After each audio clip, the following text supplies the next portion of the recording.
Si vous pouvez nous définir qu'est-ce qu'est réellement la délivrance. Ok, d'abord merci pour la question, vraiment c'est une bonne question et vous permettre d'aider les Nzambe. Délivrance c'est juste effet à rendre moto libre.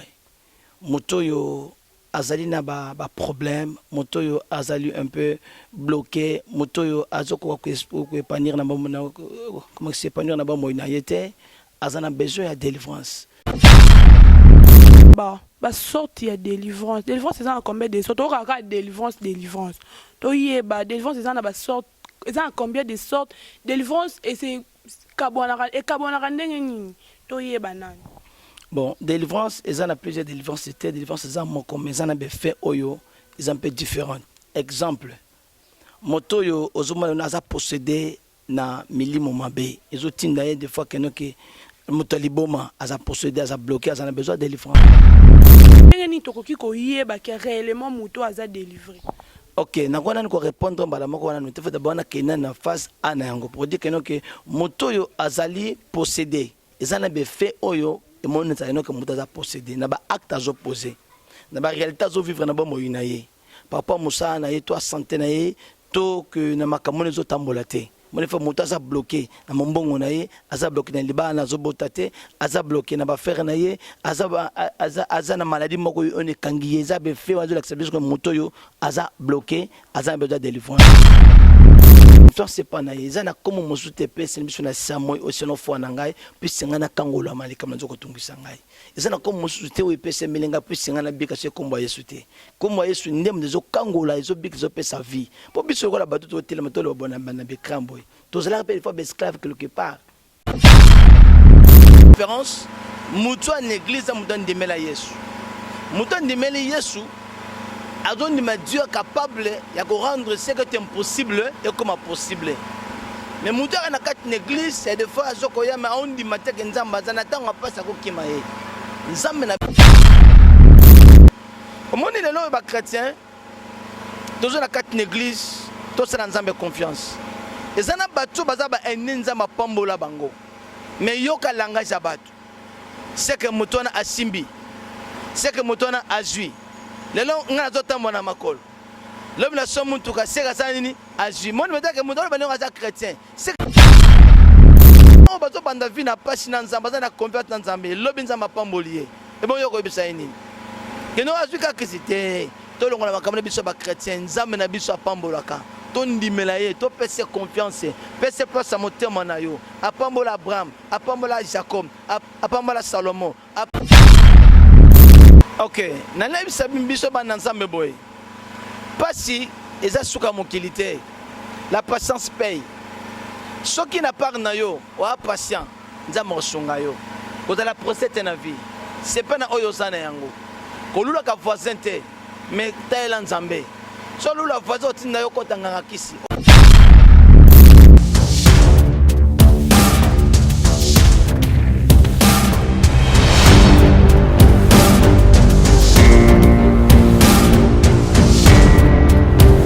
Bienvenue sur notre chaîne Biba TV.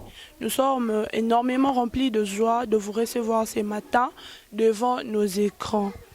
Sans plus tarder, pour ne pas perdre le temps, nous allons aborder notre sujet d'aujourd'hui. Mais avant de l'aborder, nous allons commencer par vous présenter notre invité de ce matin. Bonjour, cher invité. Bonjour, madame, ça va? Oui, ça va très bien, merci. Comment vous allez? Non, pas la grâce nous soutient. Merci beaucoup papa, si ça sera possible, on se présenter et pas à bateau bazo landabi sobaye bayo zanan po ba monyo kaka na yambio na plateau na ngai mais ba yebi vraiment te ozanan soko koki ko sunga balandi baye ba vraiment nani o yozali Nazali pasteur responsable de l'église SM église nabiso ezali juste na veni Zaba 42 na Makala donc nazali pasteur. Merci beaucoup, pasteur. Pasteur, et ceux qui ont été pasteur, à Kombo, pasteur doit se présenter dans Mobimba, vraiment. Oui, Kombo, Nangai, apôtre Gédéon, Olaï Makono. Merci beaucoup, papa. Si j'ai vraiment un temps, sur la délivrance.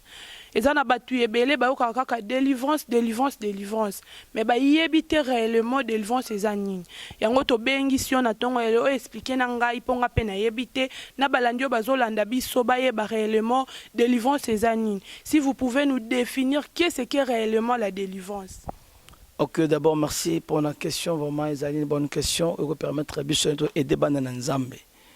Délivrance c'est juste effet à rendre moto libre.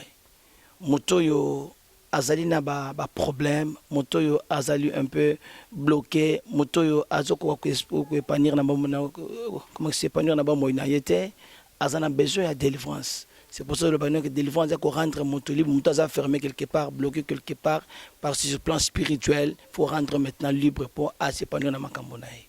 Merci beaucoup papa. Tokoki ko yeba ba sorte ya délivrance. Délivrance c'est en combien de sortes? Toka délivrance délivrance. To yeba délivrance c'est en ba sorte. C'est en combien de sortes? Délivrance et c'est kabonara ndenge nini? To yeba nani? Bon, délivrance, ils en ont plusieurs délivrances. C'était délivrance, ils en ont comme ils en ont fait oyo, ils sont un peu différents. Exemple, moto yo ozuma yo naza possédé na milimo mabe. Ils ont tindaye des fois que moto liboma aza possédé, aza bloqué, ils ont besoin de délivrance. Ils ont besoin sur le plan financier, ils ont travaillé durement, mais résultats ils ont manqué, ils ont besoin de délivrance. Ils ont des fois ils ont un mariage, mais des fois ils ont réclamé na ba loi famille tata to famille maman, ils ont besoin de délivrance. Ils ont pris moto sur la vie des fois que ils ont une maladie moi incurable, ou ils ont babo que la kobo que la moto n'a bloqué, moi c'est pas dans la vie, ils ont besoin de délivrance. De délivrance n'engage moto yo aza na ba problème aux déranger na kata ba moina ye, aza bloqué en tout et pour tout. Une telle personne a besoin de délivrance. Délivrance est à Kamoko, mais ça n'a pas fait n'angoza et belé. Si vous avez fait délivrance, expliquez moi pour le belli ba effet. Effet nini ya délivrance. Ba effet nini ya délivrance. Exemple la koloba. Ezana ndo comment na Bible azala ki un peu posséder na milimo mabe. Que no que no rememaye juste na kokulala na ba cimetière ko fanda kuna. Mais cet homme azalaki azapena ambition na na vie par rapport à ça à kilema qui il faut abala abota azala bien na vie mais vu que Satan a possédé qui na makambo na mabe akokite ko sala o elinga sala ye maintenant les jours quand on a Christ azo ki délivrance na ye et ça pena batmotion na vie o mona que ses frères il est très intelligent aza très sage aza na makokinos mais il est incapable ya kokota na ba rêve na ye aza bloqué aza na besoin de délivrance donc une telle personne aza na besoin de songi. Maintenant, on a besoin que délivrance na vie à moto, ils ont bloqué comment? Oui, moto a lié, a bloqué, a besoin et qui va aider la délivrance à la libre. Ben sens. Merci beaucoup papa pour la réponse nabiso. Maintenant ndenge ni tokoki ko yeba moto aza délivré. Pour za peine moto mususu aza délivré, il faut na ba signe ou la biso que moto aza délivré. Ndenge ni tokoki ko yeba que réellement moto aza délivré. Ok, nakona niko répondre mbala moko wana ntefe d'abord na kena na face ana yango pour dire que moto yo azali possédé. Ezana be fait oyo et mon neta que moto aza possédé na ba acte azo posé. Na ba réalité azo vivre na ba moyina ye. Papa Moussa na ye to santé na ye to que na makamone zo tambola te mon fa moto aza bloqué na mombongo na ye aza bloqué na liba na zo botate aza bloqué na ba frère na ye aza na maladie moko on e kangi eza be fait wazo l'accepter que moto yo aza bloqué aza besoin de délivrance pendant que moto azo comme délivrer mon pe que no que moto ba na ko soité mon que makamone e fongwami mutu bana ko bela papa mon peke no ki ena kangola maki et ki ena kangola mi mon peke mutu de fois que no que na vie na ye abando travailler Dieu mais résultats mo ke mon vraiment que no ki ba résultats so comment on a musa zo travailler mo ke mais résultats zebele zo laksa que no que mutu vo ena kangola mi za par rapport ya ba acte yo to be fait zo mo na ndenge na yango. Merci beaucoup papa pour la réponse. J'espère que Balandio Bozo Landabiso Boza attentif et puis vous comprenez. Ça sera mieux.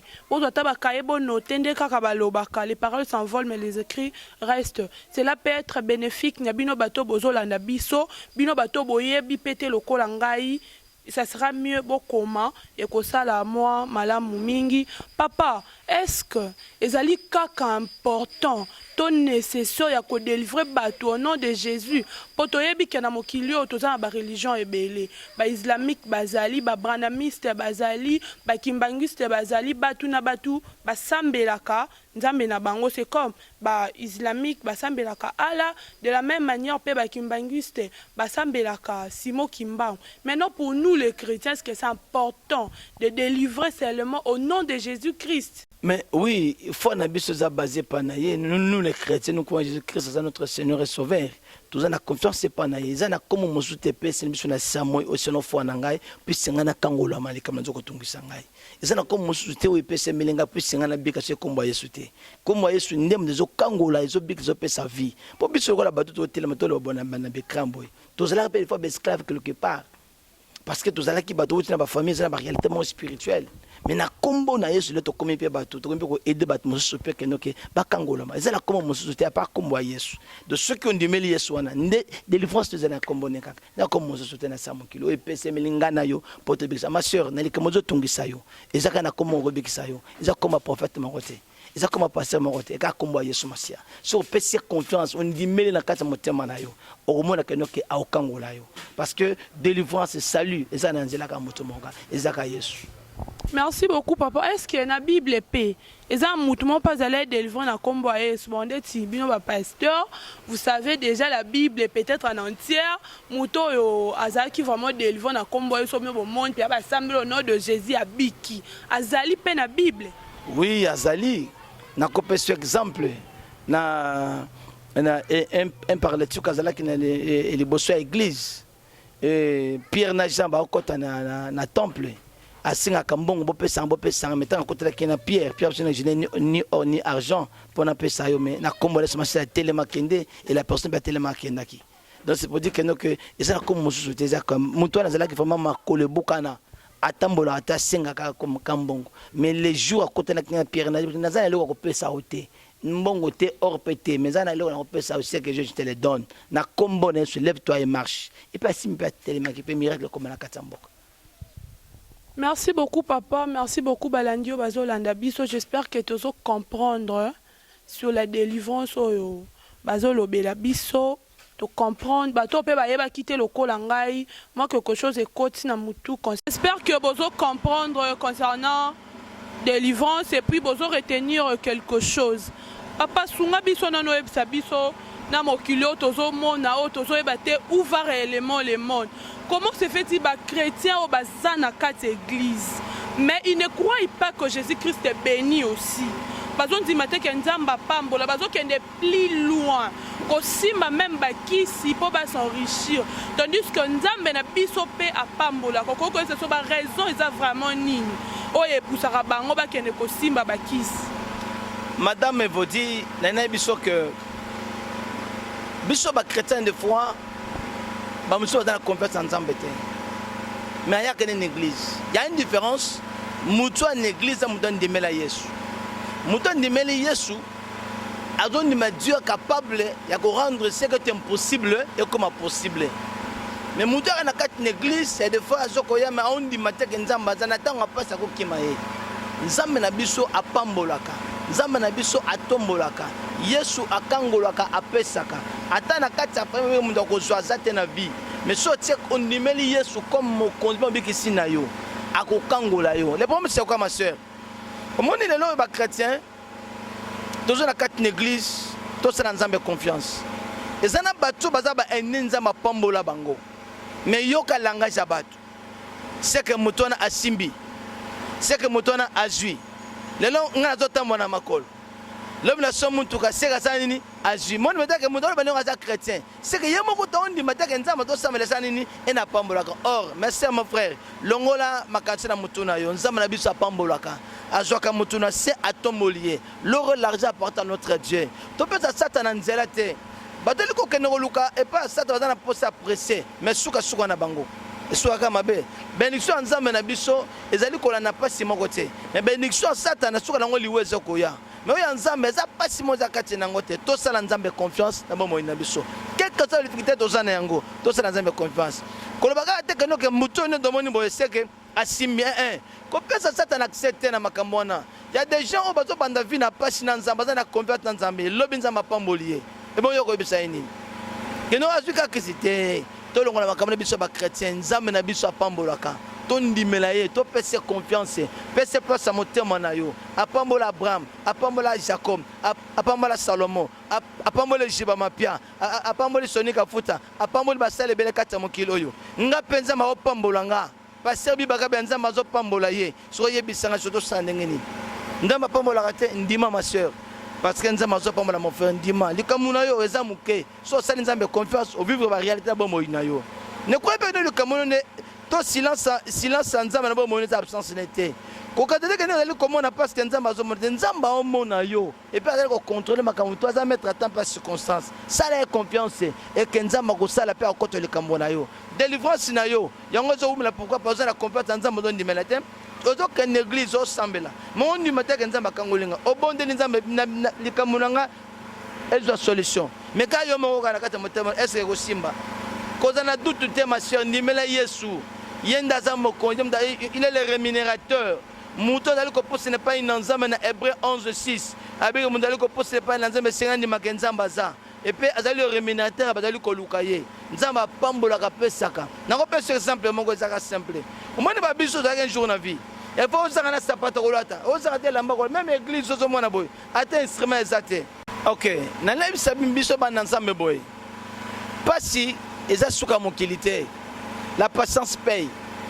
ce qui n'a pas na yo wa patient nzamba osunga yo ko la procès na vie c'est pas na oyo sana yango ko lula ka voisin te mais taela nzambe so lula voisin otinda yo kotanga kisi ozwa suka oluka ka nzambe za tar les panneaux circulent encore ça nzambe confiance na biso que no que délivrance na yo eza lié na conscience na yo ce que zo ndima ke nzamba za pe okomona na bomo na yo mais ce que ndima te omone ndengeni na pe se conseil que no que kangama na nzambe c'est nzambe confiance quelque chose bitumba na yo ko luka délivrance ba banganga te nganga za nganga nando ke baza mutu moko ba ko délivrer te ba ki so pasi mais yake pa Yesu po ezaka na komboka moko e ko bikise ko pa ezaka kombo Yesu c'est quand nzambe na ngapa mola bimi. Merci beaucoup. Nous disons un grand merci à nos fidèles téléspectateurs qui nous avaient suivis de près et de loin. Merci vraiment beaucoup d'être là, d'être attentifs et puis de disponibiliser votre temps. Merci na papa pour na bolingo oyo la question vers biso ou abandonner ba musala na yo mais tu as accepté ou répondre à l'invitation na biso. Merci vraiment beaucoup papa nzamba likolo akanisela bino ebele topesi merci vraiment merci beaucoup mais tokoki kokabwana papa boete papa tei papa lobi ezana bato ba bénéficier na grâce à papa ndenge nini okoki kozwa komona papa ozomi tuna na mona papa ndenge nini peut-être oza posa papa a expliquer encore dans les profondeurs donc mususu na Xbox entre vous deux ndenge nini nakoki komona papa kobanga te ko s'inquiéter te po papa zo pesa ba numéro na ye et puis papa zo pesa adresse bisika nini o bokoki komona et papa osunga balandi na moi numéro. Vraiment merci ngai apôtre Gédéon Olai Makono na zali na église l'SM église chrétienne mission toza juste na veni zaba numéro 42 ce que on a posé na biso numéro de téléphone nanga eza numéro 081 091 23 72 081 091 23 72 numéro na biso mususu zape na WhatsApp 089 60 65 440 ce qui est bien ce numéro wana okozwa biso poto sunga yo na posa motema na yo sipona koluka comment okokozala délivrer na bomo na yo nzama pambola biso. Merci beaucoup bobenga ebele papa zawana aza disponible pour na ko répondre na appel na bino koloba te que soki na bengi papa na koyamba mutu mususu te tango zo benga directement ozo yamba papa pe opposer problème papa koyeba na ko résoudre problème. Merci beaucoup bino bozala qui présent, merci beaucoup, merci d'être là pour na kolanda émission topesi merci bino mo boyebi kaka ndezalaka tokoki aussi c'est émission de ça pour autant remercier bato bazo sunga biso équipe Nabiso à technique. Derrière la caméra, nous voyons notre frère Grâce. Tant aux hommes, on a vraiment gaï. Pour ceux qui étaient, émission école Kamalam, Tendezole Kabo. Merci Ebele, merci Nabatu Balinga Kabiso, merci Père Bato Balinga Kabiso, te dois tabo Linga Kabiso te. Biso to Linga Kabino, c'est moi, votre humble chroniqueuse Evodi Muzinga. Car en dengue lo bakana linga kozala nanga simple. Ponzamba pambola kaba simple, a pambola kabato bazaka humble mais à résister à kana borgueye. Nzambe a pambola bino, on se retrouve à la prochaine numéro.